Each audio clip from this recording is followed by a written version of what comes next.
ഈശംശിയായി സ്തുതിയായിരിക്കട്ടെ. ക്രിസ്മസിന് വേണ്ടി നമ്മൾ പ്രാർത്ഥിച്ച് ഒരുങ്ങുന്ന ദിവസങ്ങളാണല്ലോ. ഈശോ നമ്മുടെ ഹൃദയത്തിൽ, ജീവിതത്തിൽ, കുടുംബത്തിലൊക്കെ രൂപീകരിക്കപ്പെടുക. ഇതാണ് ക്രിസ്മസിന് വേണ്ടി പ്രാർത്ഥിച്ചൊരുങ്ങുക എന്നതുകൊണ്ട് നമ്മൾ അർത്ഥമാക്കുന്ന കാര്യം. നമുക്കറിയാം, ഉണ്ണീശോ ബത്ലഹേമിലെ കാലിത്തൊഴുത്തിൽ വന്ന് പിറന്നപ്പോൾ ഉണ്ണീശോയെ വന്ന് കണ്ട് ആരാധിച്ചതിൽ ഏറ്റവും പ്രധാനപ്പെട്ട ഒരു ഗ്രൂപ്പ് എന്ന് പറയുന്നത് ആട്ടിടയന്മാരാണ്.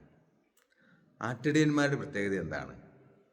അവർ തങ്ങൾക്കുള്ളതെല്ലാം ഉപേക്ഷിച്ചിട്ട്, തങ്ങളുടെ മാതാപിതാക്കളാകാം, തങ്ങളുടെ പ്രിയപ്പെട്ടവരാകാം, കുടുംബമാകാം, സമ്പത്താകാം, ഇതെല്ലാം ഉപേക്ഷിച്ചിട്ട് തങ്ങൾ ഏറ്റെടുത്ത ആടുകൾക്ക് വേണ്ടി സ്വന്തം ജീവിതം മുഴുവനും മാറ്റിവെക്കപ്പെട്ടവരാണ്. അവരുടെ ജീവിതത്തിൽ വലിയൊരു സമർപ്പണമുണ്ട്. ഈ സമർപ്പണം ഉള്ള ജീവിതങ്ങളാണ് ദൈവം തന്നെ ആരാധിക്കുവാനും തൻ്റെ മുമ്പിൽ വന്ന് കുമ്പിട്ടുവാനും ഒക്കെ തിരഞ്ഞെടുത്തത്. നമ്മുടെ എല്ലാവരുടെയും ജീവിതത്തിൽ ഈ ക്രിസ്മസിന് വേണ്ടി നമ്മൾ പ്രാർത്ഥിച്ചൊരുങ്ങുമ്പോൾ നമ്മുടെയൊക്കെ ഹൃദയങ്ങളൊക്കെ ആട്ടിടയരുടെ ഹൃദയം പോലെ സമർപ്പണബോധമുള്ളതായിരിക്കണം. ഇന്നത്തെ ലോകത്ത് നമുക്കറിയാം, എല്ലാവരും അവനവന് വേണ്ടി മാത്രം ജീവിക്കുന്നതിൽ കൂടുതൽ സന്തോഷം കണ്ടെത്തുന്നവരാണ്. എൻ്റെ സന്തോഷങ്ങൾ മറ്റൊരാൾക്ക് വേണ്ടി ത്യജിക്കുവാൻ ആർക്കും തന്നെ താല്പര്യമില്ല.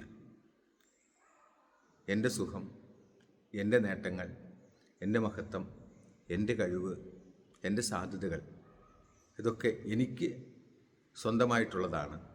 ഇത് ഞാൻ ആർക്കും ഒന്നിനും വേണ്ടി ഉപേക്ഷിക്കുകയോ ത്യജിക്കുകയോ മാറ്റിവെക്കുകയോ ഒന്നും ചെയ്യത്തില്ല. ഇതാണ് ഇന്ന് നമ്മൾ കണ്ടുവരുന്ന പുതിയൊരു സാധ്യത എന്ന് പറയുന്നത്.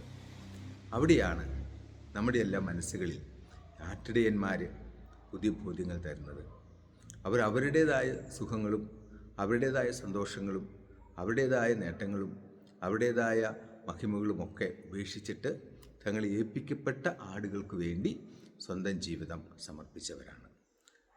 ഞാൻ നല്ല ഇടയനാണ്, നല്ല ഇടയൻ ആടുകൾക്ക് വേണ്ടി സ്വന്തം ജീവൻ ബലിയർപ്പിക്കുന്നു. അതുകൊണ്ടാണ് നല്ല ഇടയനായ ഈശോ തന്നെ ആരാധിക്കുവാൻ ആട്ടിടയരെ തന്നെ കണ്ടെത്തുകയും പുൽത്തൊഴുത്തിലേക്ക് കൂട്ടിക്കൊണ്ടുവരികയും ചെയ്തത്. നമുക്കും ക്രിസ്മസിന് വേണ്ടി ഒരുങ്ങുമ്പോൾ നമ്മുടെ ജീവിതത്തിൽ നമുക്ക് പ്രധാനപ്പെട്ടതാണ് എന്ന് നമ്മൾ കരുതി വച്ചിരിക്കുന്ന ചിലതൊക്കെ മാറ്റിവെച്ച് നമ്മൾ ഉണ്ണീശോയെ അന്വേഷിച്ച് ചെന്നാൽ നല്ല ഇടയരെ ഈശോ തിരഞ്ഞെടുത്തതുപോലെ നമ്മുടെ ഭവനങ്ങളെയും നമ്മുടെ ജീവിതങ്ങളെയും നമ്മുടെ സാധ്യതകളുമൊക്കെ ഈശോ കണ്ടെത്തുകയും അനുഗ്രഹിക്കുകയും തിരഞ്ഞെടുക്കുകയും ചെയ്യും. അതിനുവേണ്ടി നമുക്ക് ഉണ്ണീശോയോട് പ്രാർത്ഥിക്കാം. ഉണ്ണീശോ നിങ്ങളെ സമൃദ്ധമായിട്ട് അനുഗ്രഹിക്കട്ടെ, എപ്പോഴും എപ്പോഴും എന്നേക്കും. ആമേൻ. ഈശോ മിശിഹായ്ക്ക് സ്തുതിയായിരിക്കട്ടെ.